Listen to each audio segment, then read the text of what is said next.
उत्पत्तिको पुस्तक। पहिलो भिडियोमा हामीले देख्यौं कि कसरी 1 देखि 11 अध्यायहरूमा बाइबलको मूल कथालाई बताइएको छ। परमेश्वरले सबै थोक सृष्टि गर्नुभयो र उहाँले मानिसहरूलाई आफ्नो स्वरूपमा संसारलाई आफ्नो तर्फबाट शासन गर्न बनाउनुभयो। मानिसहरूले पाप र विद्रोह रोज्छन् र यसैले संसार नियन्त्रणबाट बाहिर हिंसा र मृत्युको चक्रमा फस्छ, जसले विद्रोह निम्ति आउँछ र बेबिलोनमा मानिसहरू तितर-बितर हुन्छन्। अनि मुख्य प्रश्न यो छ कि परमेश्वरले आफ्नो संसारलाई छुटकारा र उद्धार गर्न के गर्नुहुनेछ त? बेबिलोनबाट तितर-बितर भएपछि लेखकले एउटै मात्र परिवारको वंशावलीमा आफ्नो ध्यान केन्द्रित गर्छन्, जसले अब्राम नाउँ गरेको मानिससम्म लैजान्छ र जो पछि अब्राहम भनेर चिनिन्छन्। अनि 12 अध्यायको आरम्भमा परमेश्वरले अब्राहमलाई दिनुभएको प्रतिज्ञाले कथालाई एउटा नयाँ गति दिन्छ। परमेश्वरले अब्राहमलाई आफ्नो घर छोडेर कनान देशमा जान बोलाउनुहुन्छ, जुन परमेश्वरले भन्नुहुन्छ कि त्यो एक दिन उनको हुनेछ। अनि त्यो भूमिमा परमेश्वरले अब्राहमबाट एउटा ठूलो जाति खडा गर्ने, उनको नाउँ प्रसिद्ध गराउने र उनलाई आशिष दिने प्रतिज्ञा गर्नुहुन्छ। अब यी प्रतिज्ञाहरू पुस्तकको अघिल्लो भागहरूसँग जोडिएका छन्। बेबिलोनले घमण्डी भई आफ्नो लागि ठूलो नाउँ कमाउने प्रयास गरेको थियो र त्यो सफल हुन पाएन। तर परमेश्वरले आफ्नो उदारतामा त्यो बेइमानी व्यक्तिलाई एक ठूलो नाउँ दिनुभयो, अब्राहम।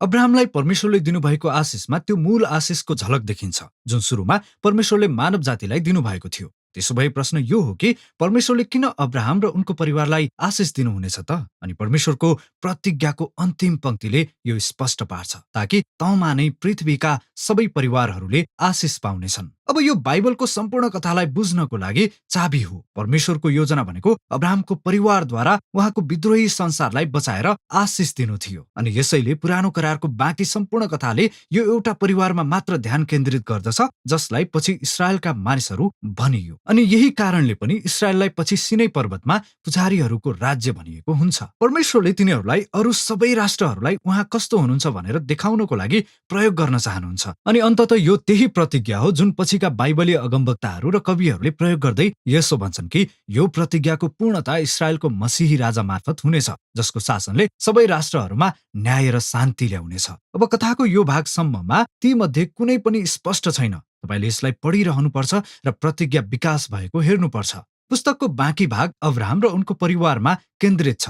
पहिले अब्राहम आफै, त्यसपछि उनका छोरा इसहाक, र त्यसपछि उनका छोरा याकुब, अनि त्यसपछि याकुबका 12 छोराहरू। अनि प्रत्येक पुस्ताका कथाहरू दुई मुख्य विषयवस्तुहरूद्वारा जोडिएको छ। पहिलो, अब्राहमको परिवारका हरेक पुस्ताहरूलाई बारम्बार असफल भएको देखाइएको छ। तिनीहरूले केवल खराब निर्णयहरू गरिरहन्छन्, जसले तिनीहरूको जीवनलाई खतम पार्छ र परमेश्वरको प्रतिज्ञालाई खतरामा पार्छ। यद्यपि परमेश्वर तिनीहरूप्रति विश्वासयोग्य रहनुहुन्छ।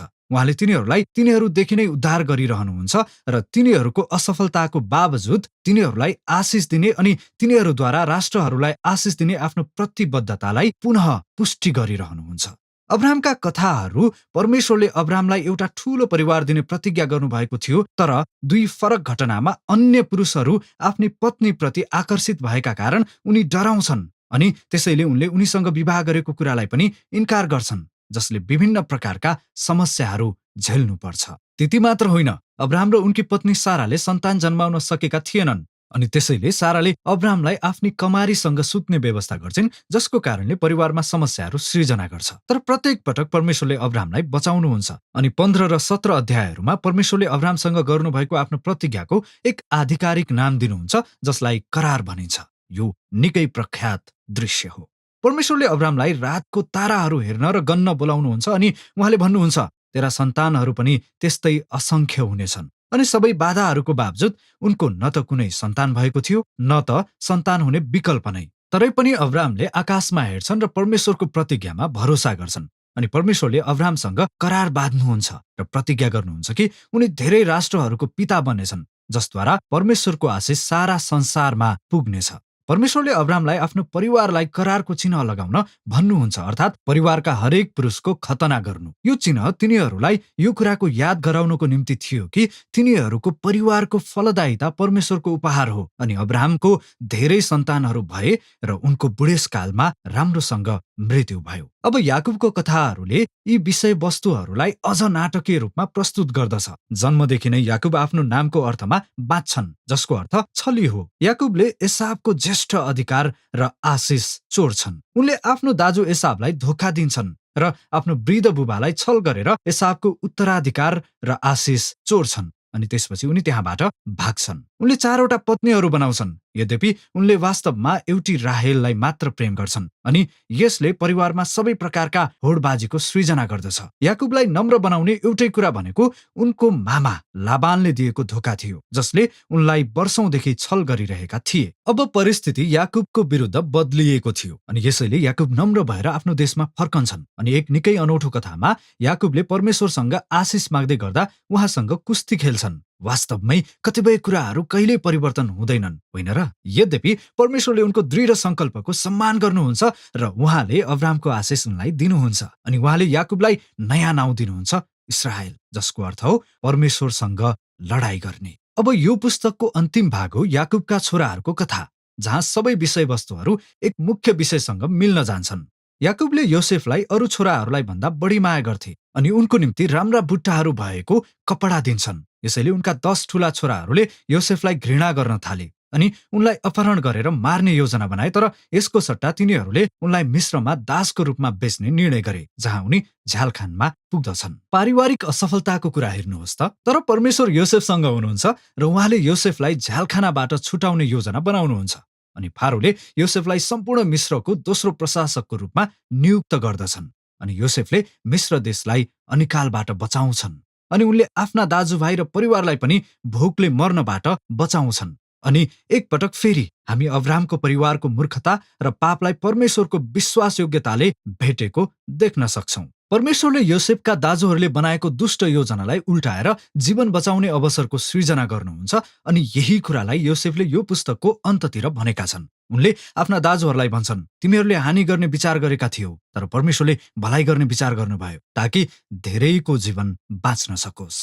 अब यी शब्दहरू रणनीतिक रूपमा पुस्तकको अन्त्यमा राखिएको छ, किनभने तिनीहरूले योसेफ र तिनका भाइहरूको कथा मात्र होइन तर सम्पूर्ण पुस्तकलाई सारांशित गर्छन्। उत्पत्ति 3 अध्यायदेखि मानिसहरूले स्वार्थी र दुष्ट काम गरिरहन्छन्, तर परमेश्वरले आफ्नो संसारलाई मानिसहरूको कुटिलतामा छोड्नुहुने थिएन। उहाँ विश्वासयोग्य हुनुहुन्छ र मानिसहरूलाई तिनीहरूको असफलताको बावजुद आशिष दिन दृढ हुनुहुन्छ। तपाईले विशेष रूपमा यो देख्न सक्नुहुन्छ कि कसरी स्त्रीको सन्तानको त्यो रहस्यमय प्रतिज्ञा सम्पूर्ण पुस्तकमा विकसित हुन्छ। उत्पत्ति 3 लाई याद गर्नुहोस्। परमेश्वरले प्रतिज्ञा गर्नुभयो कि घायल विजेता आउनुहुनेछ र सर्पलाई कुच्याउनुहुनेछ अनि दुष्टलाई यसको जडसँगै पराजित गर्नुहुनेछ। त्यसपछि लेखकले यस प्रतिज्ञालाई सिधै अब्राहमको परिवारसँग जोड्छन्। यो एक भाग हो कि कसरी परमेश्वरले आफ्नो आशिष सबै जातिहरूमा पुर्याउन जाँदै हुनुहुन्छ। अब्राहमबाट यो प्रतिज्ञा याकुबको चौथो छोरा यहुदासँग यसरी जोडिएको छ। 39 अध्यायमा याकुब वृद्ध भएर आफ्नो मृत्युशय्यामा छन् अनि एक अत्यन्त महत्त्वपूर्ण कवितामा उनले आफ्नो 12 छोराहरूलाई आशीर्वाद दिन चाहन्छन्। जब यहुदाको पालो आउँछ, याकुबले भविष्यवाणी गर्छन् कि यहुदा इस्राएलको शाही अगुवाहरूको कुल बन्नेछन् र एक दिन एकजना राजा आउनुहुनेछ जसले सबै राष्ट्रहरूलाई आज्ञा मान्न आदेश दिनुहुन्छ र सम्पूर्ण संसारमा बगैँचाको आशिष पुनर्स्थापना गर्ने परमेश्वरको प्रतिज्ञा पूरा गर्नुहुनेछ। अनि त्यसपछि याकुबको मृत्यु हुन्छ र केही समयपछि योसेफको पनि मृत्यु हुन्छ र उनीहरूको परिवार मिस्रमा बसोबास गर्छन्। अनि यसैले उत्पत्तिको पुस्तक यी सबै भविष्यका आशाहरू र प्रतिज्ञाहरू अपुरो साथै अविकसित अवस्थामा समाप्त हुन्छ। यसले तपाईलाई अब अगाडि के हुन्छ होला भन्ने जिज्ञासाका साथ यो पढ्न र हेर्नको निम्ति बाध्य पार्छ। तर अहिलेको निम्ति भने उत्पत्तिको पुस्तकको विषय यति नै हो।